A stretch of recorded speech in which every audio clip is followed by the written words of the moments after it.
অল্প আয়ু, আমরা ধ্যান যোগ তপস্যা যজ্ঞ এগুলি আমরা করতে পারবো না। সেই জন্য মহাপ্রভু এই প্রেমের গোলকের প্রেমধানটা নিয়ে এসছেন আমাদের জন্য, কারণ যে আমরা এই নাম করে পার হতে পারবো। আমরা গ্রন্থ পাঠ শাস্ত্র এগুলি আমরা কিছু বুঝবো না, মন্ত্র তন্ত্র এগুলো আমরা কিছু বুঝবো না, কিন্তু একমাত্র এই মহামন্ত্র যদি আমরা ভালো করে প্রতিনিয়ত কীর্তন করি তাহলে আমরা পার হয়ে যেতে পারি। একটা সুবর্ণ সুযোগ এই কলিযুগের জন্য।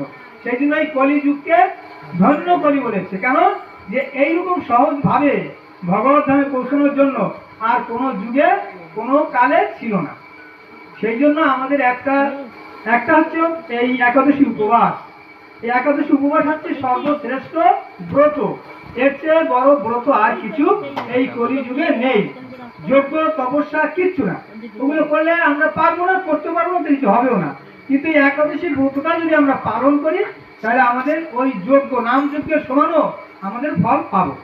তাই আজকে আমাদের এই একাদশী ব্রত হচ্ছে মোহিনী একাদশী। আমি একটু শ্রবণ করানোর চেষ্টা করছি, অপরাধ ক্ষমা করবেন, ভুল ত্রুটিও হবে। হ্যাঁ, তাই বিষয় একাদশী পূর্ণ পুরাণে বৈশাখ শুক্ল পক্ষের মোহিনী একাদশী ব্রত মাহাত্ম্য বর্ণনা করা হয়েছে। এটা পূর্ণ পুরাণ, আমাদের একটা পুরাণ আছে, সেই পুরাণে এই একাদশীর মাহাত্ম্যটা বর্ণনা করা হয়েছে। মহারাজ যুধিষ্ঠির বললেন, হে জনার্দন, বৈশাখ শুক্ল পক্ষিয়া একাদশী কি নাম, কি ফল, কি বিধি, এই সকল কথা আমার নিকট বর্ণনা করুন। উত্তরে ভগবান শ্রীকৃষ্ণ বললেন, হে ধর্মপুত্র, আপনি আমাকে যে প্রশ্ন করেছেন, পূর্বে শ্রী রামচন্দ্র বশিষ্ঠের কাছে এই একই প্রশ্ন করেছিল।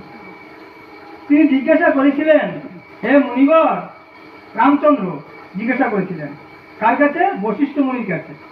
হে মুনিবর, আমি জনকনন্দিনী সীতার বিরহজনিত কারণে বহু দুঃখ পাচ্ছি, তাই একটি উত্তম ব্রতের কথা আমাকে বলুন, যার দ্বারা সর্বপাপ ক্ষয় ও সর্বদুঃখ বিনষ্ট হয়। একথা শুনে বশিষ্ঠদেব বললেন, হে রামচন্দ্র, তুমি উত্তম প্রশ্ন করেছ। যদিও তোমার নাম গ্রহণেই মানুষ পবিত্র হয়ে থাকে, তবুও লোকের মঙ্গলের জন্য তোমার কাছে সর্বশ্রেষ্ঠ এই পরম পবিত্র একটি ব্রতের কথা বলছি। বৈশাখ মাসের শুক্ল পক্ষে একাদশী মোহিনী নামে প্রসিদ্ধা। এই ব্রত প্রভাবে মানুষের সকল পাপ দুঃখ ও মোহজাল অচিরেই বিনষ্ট হয়। তাই মানুষের উচিত সকল পাপ ক্ষয়কারী ও সর্বদুঃখ বিনাশিনী এই একাদশী ব্রত পালন করা। একাগ্র চিত্তে তার মহিমা তুমি শ্রবণ করো। এই কথা শ্রবণ মাত্রেই সমস্ত পাপ বিনষ্ট হয়। আজকের এই ব্রত কথা আমরা মন দিয়ে যদি শ্রবণ করি তাহলে আজ ইতিপূর্বে আমরা যত পাপ করেছি সব পাপ আমাদের বিনষ্ট হয়ে যাবে। পবিত্র সরস্বতী নদীর তীরে ভদ্রাবতী নামে এক সুশোভনা নগরী ছিল। চন্দ্রবংশীজাত ধৃতিমান নামে এক রাজা সেখানে রাজত্ব করতেন। সেই নগরীতেই ধনপাল নামে এক বৈশ্য বাস করতেন। বৈশ্য মানে এক ব্যবসায়ী। তিনি ছিলেন পুণ্যকর্মা, তিনি খুব পুণ্য কর্ম করতেন। সেই সমৃদ্ধিশালী ব্যক্তি তিনি কি পুণ্যকর্ম করতেন? এইসব কর্মগুলো করলে পুণ্যকর্ম হয়। নলকূপ, জলাশয়, উদ্যান, মঠ, গৃহ ইত্যাদি নির্মাণ করে দিতেন। এগুলো করলেও না খুব পুণ্যকর্ম হতো। তিনি ছিলেন বিষ্ণুভক্তি পরায়ণ ও শান্তি প্রকৃতির মানুষ। সুমনা, সুবিদ্যমান, মেধাবী, সুকৃতি, দৃষ্টি, বুদ্ধি নামে তার 5 জন পুত্র ছিল। পঞ্চম পুত্র ধৃষ্টবুদ্ধি ছিলেন অতি দুরাচারী। সে সর্বদা পাপ কার্যে লিপ্ত থাকতেন। পরস্ত্রী, সঙ্গী, বেশ্যাসক্ত, লম্পট, দ্রুত ক্রীড়া প্রভৃতি পাপে সে অত্যন্ত আসক্ত ছিল। দেবতা, ব্রাহ্মণ ও পিতামাতার সেবায় তার কোনো একবারও মতি ছিল না। সে অন্য কার্য সে অন্যায় কাজে রত দুষ্ট বুদ্ধি ও পিতৃধন রক্ষাকারক ছিল। সবসময় সে অবক্ষ ভক্ষণ এবং সুরাপানে মত্ত থাকত। পিতা ধনপাল একদিন পথ চলছিলেন, হঠাৎ তিনি দেখতে পেলেন ধৃষ্টবুদ্ধি এক বেশ্যার গলায় হাত রেখে নিঃসংকোচে ঘুরে বেড়াচ্ছে। তার পিতা দেখল তার নির্লজ্জ পুত্রকে এইভাবে চৌরাস্তায় ভ্রমণ করতে দেখে তিনি অত্যন্ত মর্মাহত হলেন।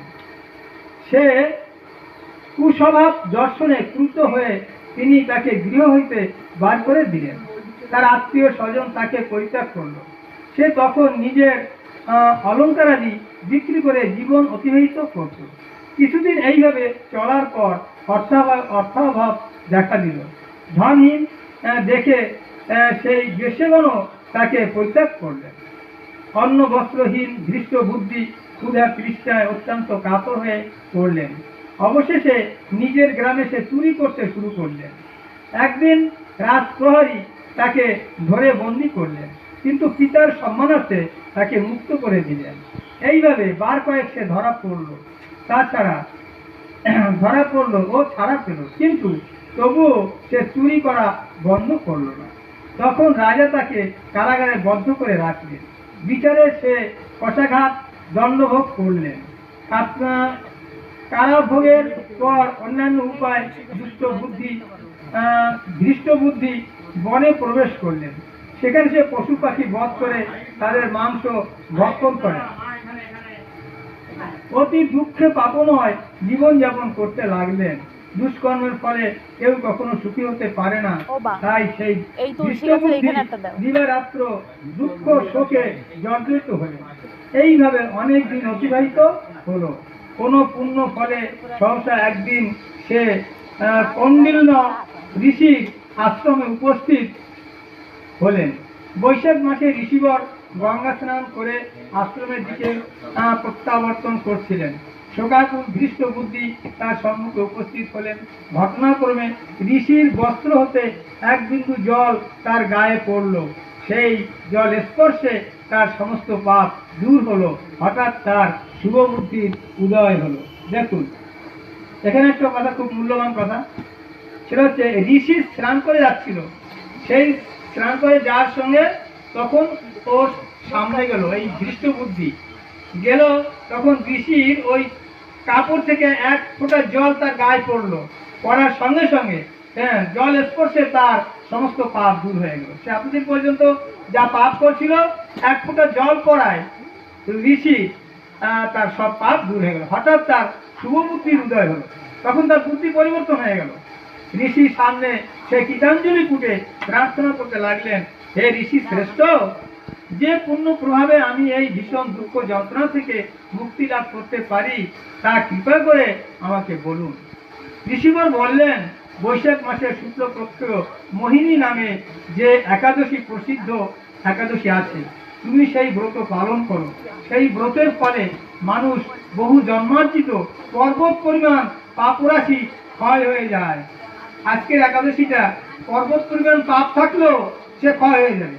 আমরা যারা এই একাদশী উপবাস পালন করছি তারা কিন্তু একদম নিষ্পাপ হয়ে গেলাম। আজকে মহামুনি বশিষ্ঠ বললেন, কৌন্ডিন্য ঋষির উপদেশ শ্রবণ করে প্রসন্ন চিত্তে ধৃষ্ট বুদ্ধি সেই ব্রত পালন করলেন। হে মহারাজ, রামচন্দ্র এই ব্রত পালনে সে নিষ্পাপ হলো, দিব্য দেহ লাভ করলো। অবশেষে গরুয়ে আরোহণ করে সকল প্রকার উপদ্রবহীন বৈকুণ্ঠ ধামে গমন করলেন। সে গরুয়ে আরোহণ করে বৈকুণ্ঠ ধামে চলে গেলেন। হে রাজন, ত্রিলোকে মোহিনী ব্রত থেকে আর কোন শ্রেষ্ঠ ব্রত নেই। যজ্ঞ, তীর্থস্থান, দান ইত্যাদি কোন পুণ্য কর্মই এই ব্রতের সমান নয়। এই ব্রত কথা শ্রবণ কীর্তনে সহস্র গোদানের ফল লাভ হয়।